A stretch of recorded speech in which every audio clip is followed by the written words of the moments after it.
ఈరోజు ఎంతమంది వరదల్లో కొట్టుకుపోయారో అర్థం కాని పరిస్థితుల్లో అందరూ కూడా బాధపడుతూ ఏడుస్తూ ఉన్నారు. ప్రజలు ఇన్ని కష్టాలు పడటానికి, ఇంతమంది ప్రాణాలు పోవటానికి ఈ రాష్ట్ర ప్రభుత్వం కారణం కాదని నేను అడుగుతున్నాను. దురదృష్టం ఏంటంటే ఈ రాష్ట్ర ముఖ్యమంత్రి నుంచి మంత్రుల వరకు ఎప్పుడు ఫ్రైడే వస్తుందా, ఎప్పుడు హైదరాబాద్కి వెళ్దామా, లేదా ఎప్పుడు విహారయాత్రలకు వెళ్దామా అని ప్లాన్ చేసుకోవడంలోనే చిత్తశుద్ధిగా ఉన్నారనేది ఈ 5 రోజులు మీరు చూస్తే మీకే అర్థమవుతుంది. 30వ తేదీ భారీ వర్షాలు వస్తాయని ముఖ్యమంత్రి గారికి, మంత్రులకి 28వ తేదీనే వాతావరణ శాఖ సమాచారం అందించినా ఎటువంటి సమీక్షలు లేదు, ఎటువంటి ముందస్తు జాగ్రత్తలు లేదు, ప్రజల్ని కాపాడాలన్న చిత్తశుద్ధి లేదు. 4-5 రోజులు ప్రజలకి తిండి అందించడంలో ఈ ప్రభుత్వం విఫలమైంది. కనీసం ఇది జరిగినప్పుడు సీఎం గారు పనిచేయట్లేదు, వయసు అయిపోయింది. డిప్యూటీ సీఎం గారు, పంచాయతీరాజ్ శాఖ మంత్రి గారు కనీసం తన శాఖను అప్రమత్తం చేసి ప్రజల్ని కాపాడాల్సిన బాధ్యత ఉన్నా ఈ రోజు 5 రోజుల వరకు ఆయన అసలు విజయవాడ వైపే రాలేదు. ఇక ఆ కాన్స్టిట్యున్సీ ఎమ్మెల్యే ప్లస్ రాష్ట్ర మంత్రి లోకేష్ గారు మొత్తం మునిగిపోయి మంగళగిరి, విజయవాడ అలల్లాడిపోతుంటే ఆయన హైదరాబాద్ లో ఎంజాయ్ చేస్తున్నారు.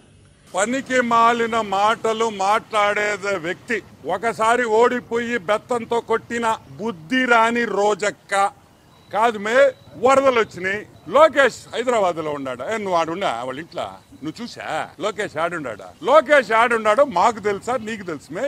నువ్వు ఇటలీకి పోయావు, మాకు తెలియలా? నీ ఫోటో పెట్టింది నేనే కదా. ట్రిమ్ గా, టైట్ గా అసలు ఆ డ్రెస్ వేసుకొని అసలు ఎవర్రా ఇవి ఫారినర్ అనుకున్నా చూసి.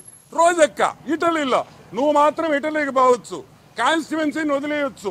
కాన్స్టిట్యువెన్సీలో అడుగులో పెట్టే మీ కార్యకర్తలకు ఏమైతుంది ఏమన్నా పట్టించుకున్నామే? నువ్వు మళ్ళీ మమ్మల్ని ప్రశ్నించడం. 24 గంటలు ఆడ పని చేస్తున్నారు. మీ వాడు వచ్చాడు, గేట్లు అన్నాడు, ఫ్లడ్ అన్నాడు, ఆ కాగితం సరిగ్గా కాదు. నువ్వు జగన్మోహన్ రెడ్డిని పంపిస్తావు, ఏం చేయాలా? ఆ కాగితం ఇచ్చి చదివించాలి, 15 సార్లు చదివించండి, అదన్నా కరెక్ట్ గా చెప్తాడు. ఈ విధంగా ఈ రోజు చంద్రబాబు నాయుడు, అదే విధంగా ప్రతి మంత్రి ఇంక్లూడింగ్ నారా లోకేష్ ఇంత కష్టపడుతుంటే హైదరాబాద్ లో ఉన్నాడంట. నేను అడుగుతాను, అసలు బుద్ధిని మాట్లాడుతున్నావా, బుద్ధి లేకుండా మాట్లాడతావా? సైజు పెరగడం కాదు, బుద్ధి కూడా పెంచుకో. అప్పుడు ఓడిపోయావు, నడి మధ్యలో గెలిచావు, మళ్ళీ ఓడిపోయి ఈసారి ఈపు బాధేరు. అయినా కూడా బుద్ధి రాదు. మీక ఏమైంది? మీక మీరు మారరా? మీరు